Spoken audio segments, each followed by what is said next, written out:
የመካከለኛው ምስራቅ ቀውስ ረሃብን እያባባሰ ነው። ቀውሱ በእስያና በአፍሪካ ሀገራት የዋጋ ጭማሪ ማስከተሉንም ቀጥሏል። የዓለም ምግብ ፕሮግራም ቀውሱ በ2026 አጋማሽ ላይ ካላበቃ ከ45 ሚሊዮን በላይ ሰዎች ረሃብ ሊገጥማቸው እንደሚችል ገልጿል። የሰብአዊ አቅርቦት ሰንሰለቶችን ክፍት ማድረግ በሚሊዮን የሚቆጠሩ ሰዎችን ከምግብ ዋስትና እጦት ለመታደግ ያግዛል። ያም ቢሆን ግን ያልተቋጨው የመካከለኛው ምስራቅ ቀውስ ቀጥሎ ምን ሊከሰት እንደሚችል ለመተንበይ እጅግ በጣም ከባድ ሆኗል። በአሜሪካና ኢራን መካከል ለሁለተኛ ዙር ንግግር ለማድረግ ለተያዘው የፓኪስታን ቀጠሮ የአሜሪካ ልዑካን እንዳይጓዙ ድንገተኛ ውሳኔ መተላለፉም ስጋቱን የሚያጎላ ነው። ይህንንና ተያያዥ ጉዳዮችን በዓለም አቀፍ ትንታኔ ዘገባችን እንመለከተዋለን። አበረ ስሜነ ነኝ።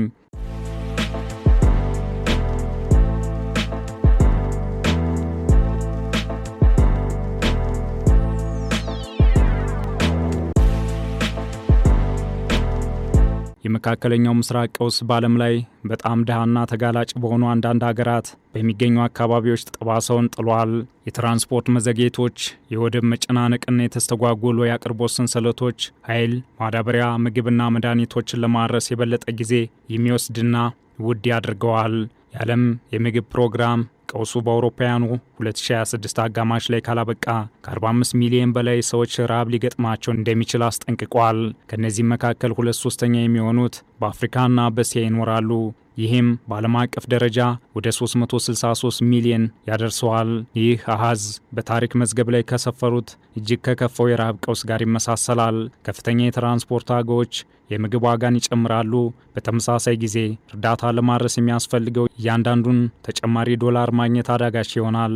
ይህም ቀድሞውኑ በረሃብ አፋፍ ላይ ያሉ በሚሊዮን የሚቆጠሩ ሰዎችን ሕይወት የበለጠ ያወሳስበዋል። የቀውሱ መቀጠል አርሶ አደሮችን በማዳበሪያ እጥረት እየፈተነ ይገኛል። የማዳበሪያ እጥረቱም አርሶ አደሮችን ወደ አነስተኛ ምርትና ኪሳራ እያመራ ነው። በተለይም በእስያ በዚህ ወቅት አርሶ አደሮች በዋጋ መጨመር ምክንያት ሩዝ ላለማምረት እየመረጡ መሆኑን የሚያሳዩ ተጨባጭ ማስረጃዎች ቀርበዋል። ይህም የምግብ ዋስትና እጦትን እያባባሰ ነው። እንደ የዓለም ምግብ ፕሮግራም ያሉ የእርዳታ ድርጅቶች የሰብአዊ ድጋፍ እየደረቀ ቢሆንም እንኳን የነፍስ አድን እርዳታን ለማድረስ ተጨማሪ ጊዜና ገንዘብ እያወጡ ነው። ተጽዕኖው እንደ ሶማሊያ ባሉ የምስራቅ አፍሪካ ሀገሮች ውስጥ ቀድሞውኑ የተሰማ ሲሆን ወደ መካከለኛው ምስራቅ የሚላከው እጅግ አስፈላጊ የእንስሳት ኤክስፖርት ሊደናቀፍም ይችላል።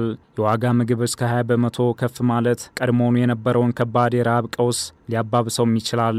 በተመሳሳይ በኬንያ በመካከለኛው ምስራቅ ቀውስ አርሶ አደሮች ለሰብላቸው በጣም አነስተኛ የሆነ ማዳበሪያ ለማግኘት እየታገሉ ነው። በኬንያ ሰሜናዊ ክፍሎች ውስጥ ያሉ አርሶ አደሮች ማዳበሪያ ለማግኘት ለሰዓታት መሰለፍ ይጠበቅባቸዋል። የዓለም ምግብ ፕሮግራም የሚሰጠው የምግብ እርዳታ በጣም ተጋላጭ ለሆኑ ሰዎች ጉዳቱን እያቃለለ ነው። ነገር ግን በክልል ውስጥ ከፍተኛ ዋጋዎች በሰብአዊ ተልእኮዎችና ስራዎች ላይም ተጽዕኖ እያሳደሩ ነው። የነዳጅ ዋጋ ሲጨምር የምግብ ዋጋም ይጨምራል።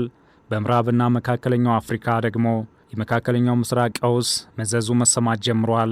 ቀውሱ ለወራት ከቀጠለ 10.4 ሚሊዮን ተጨማሪ ሰዎችን ለከባድ ረሃብ ሊዳርግ ይችላል። እንደ ሴራሊዮን ባሉ የምዕራብ አፍሪካ ሀገራት ውስጥ ለሚመጡት ከባድ መዘዞች ከፍተኛ ዝግጅት አለ። ሌሎችም ሀገሮች በእነዚህ ሁኔታዎች ላይ እየሰሩ ነው። በመካከለኛው ምስራቅ የኃይል አቅራቢ ሀገራት ላይ ጥገኛ የሆኑ እንደ ማይናማር ያሉ ሀገሮች በተመሳሳይ ሁኔታ በነዳጅ ዋጋ መጨመር እንደ ሩዝ፣ ዘይትና ጨው ያሉ መሰረታዊ ሸቀጦች እጥረት አጋጥሟቸዋል። የምግብ ዋጋ በመላው ሀገሪቱ ጨምሯል።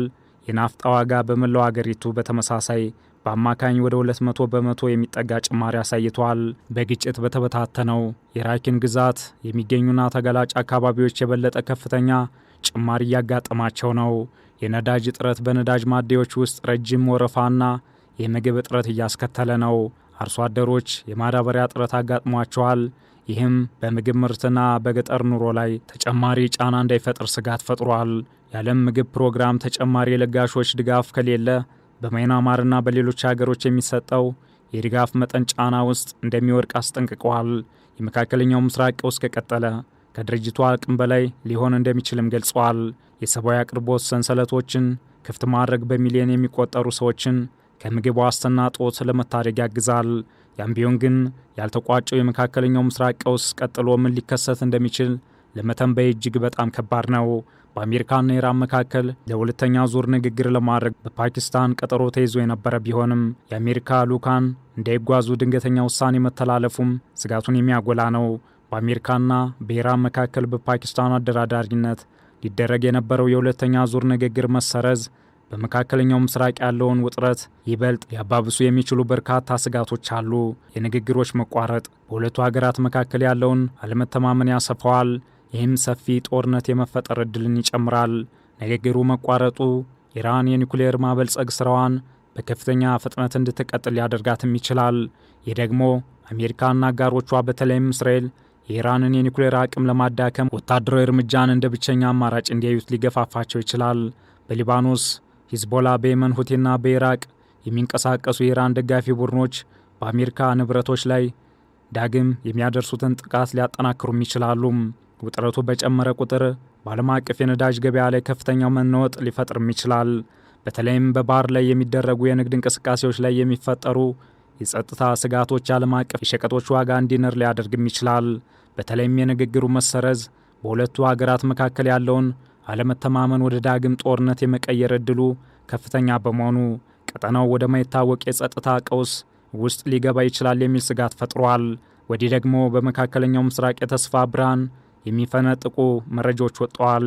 ኢራን በመካከለኛው ምስራቅ እየተካሄደ ያለውን ውጥረት ለማርገብና እጅግ ወሳኝ የሆነውን የሆርሙዝ ሰርጥ የንግድ መስመር በድጋሚ ለመክፈት የሚያስችል አዲስ የሰላም እቅድ ለአሜሪካ አቅርባለች። በፓኪስታን አሸማጋይነት የቀረበው ይህ እቅድ የአሜሪካ የባህር ላይ እገዳ እንዲነሳና የንግድ እንቅስቃሴዎች ወደ ነበሩበት እንዲመለሱ የሚጠይቅ ነው። ምናልባትም ስምምነቱ ተግባራዊ ከሆነ አሁን ያለው የተኩስ አቁም ለረጅም ጊዜ እንዲራዘም ወይም ቋሚ እንዲሆን ያስችላል። ያ ካልሆነ ግን አስቀድሞ ያሉ ስጋቶች ወደ እውነታ የሚቀርቡበት እድል ይሰፋል። ዓለም አቀፍ ትንታኔ ዘገባውን ስናዘጋጅ ኤፒ ኒውስ፣ አልጀዚራ እና የዓለም ምግብ ፕሮግራምን በዋቢነት ተጠቅመናል።